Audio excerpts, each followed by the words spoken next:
को रहने के लिए स्थान बतलाए कि जिससे आप चित्रकूट जाकर के रहें।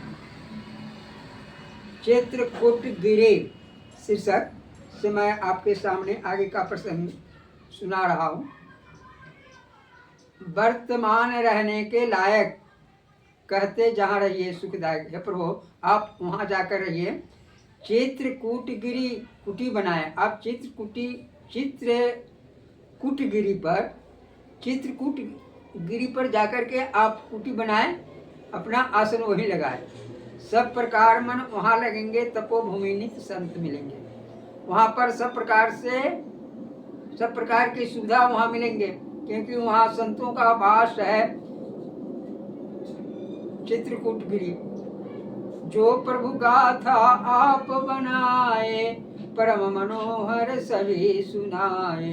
सुंदर शैल सुखद सब प्राणी, बोले मीठी अपनी वाणी। आगे गंगा धारा बहती, वहाँ गंगा की धारा बह रही है।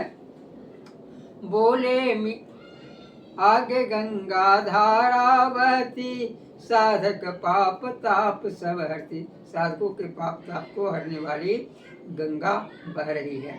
संतों के सत्संग का चित्रकूट भंडार, संतों का सत्संग का चित्रकूट भंडार, जप तप करते देख सफल हो रत्नार। चित्रकूट में संतों का सत्संग बराबर मिलता रहेगा। वहाँ पर जप तप करते हुए महात्मा लोग मिलेंगे। वहीं पर अत्रे मुनि जब वृद्ध हुए, चलने को लाचार। अनुसुईया तब सोच कर पहुँची गंगा पार। माँ गंगा कृपा यह कर दो, मेरे आश्रम में पग धर दो। सब प्रकार पतिदेव हमारे, है लाचार वृद्धापन हमारे। अत्रि मुनि की पत्नी अनुसुईया है। अत्रि मुनि का नियम था कि बराबर वे गंगा जी में स्नान कर के आते थे, जब तप पूजा करते थे। लेकिन जब वृद्ध हो गए तो वे चल नहीं सके, तो अनुसुईया जी ने गंगा माँ से प्रार्थना की कि हे गंगा महारानी, हे गंगा माँ, आप हमारे कुटिया के नज़दीक चलें। हमारे पति तो अब वृद्ध हो चुके हैं, आपके गंगा में स्नान करने आने में वे असमर्थ हैं, इसलिए आप हमारे कुटिया के नज़दीक चलिए।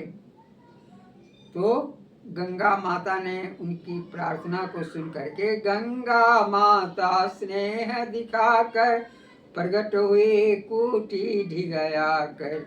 शुभ नाम मंदाकिनी पाई, ऋषि पत्नी ने दीप जलाई। वहाँ आने पर उस गंगा का नाम मंदाकिनी गंगा पाया।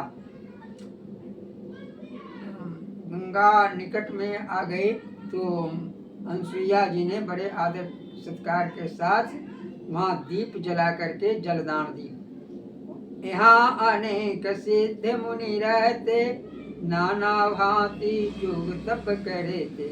सफल कीजिए जन्म सभी का, दीजिए गौरव ईश गिरी का। चित्रकूट महिमा सब सुनकर आए राघव गंगा तट पर। तब राघव जी उस गंगा तट पर आ गए।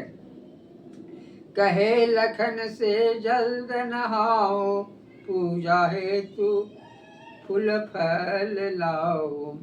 यहीं घास का कुटी बनाए, रहना है कुछ दिवस बिताए। राम जी ने कहा यह चित्रकूट जो मंदाकिनी गंगा के किनारे है, यहाँ घास का फूस का कुटी बनाकर कुछ दिन हम लोगों को यहाँ रहना है, तो एक घास का कुटी बनाकर हम लोग रहें।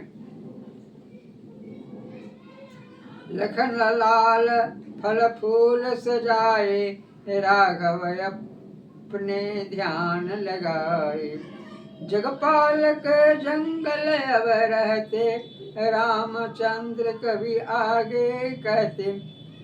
जो जगत के स्वामी हैं, त्रिभुवन पति हैं, जिनका जय जयकार तीनों लोकों में फैल रहा है, वह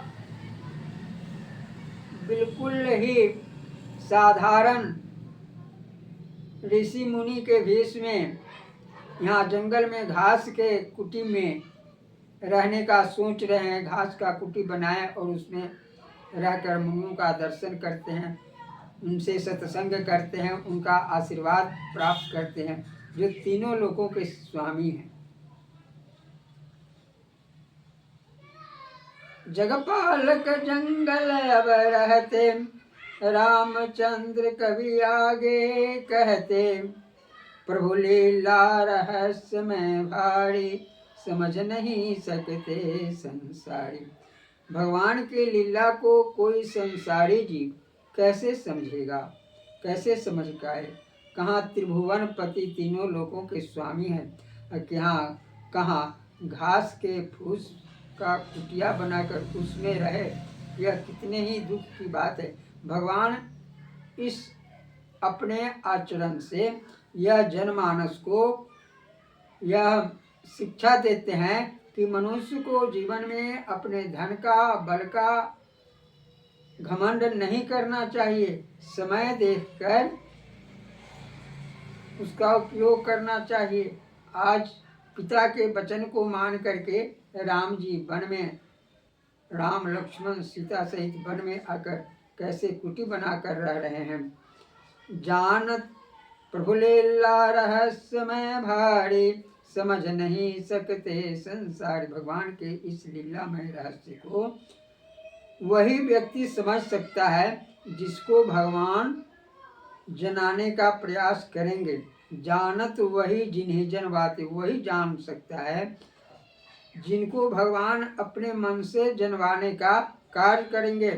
खुशे खुशे प्रभु गले लगाते, और लौट सुमंत अवध में आए, राह बात निप को बतलाए।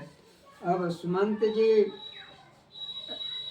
राम जी को वहाँ से लौटा देते हैं और सुमंत जी आकर के राजा से राह की बीती हुई बात कहते हैं। जय श्री सीते। यह कथा प्रसंग आपको अच्छा लगे तो कृपया इसे बार बार सुनने का प्रयास करेंगे। जय श्री सीते।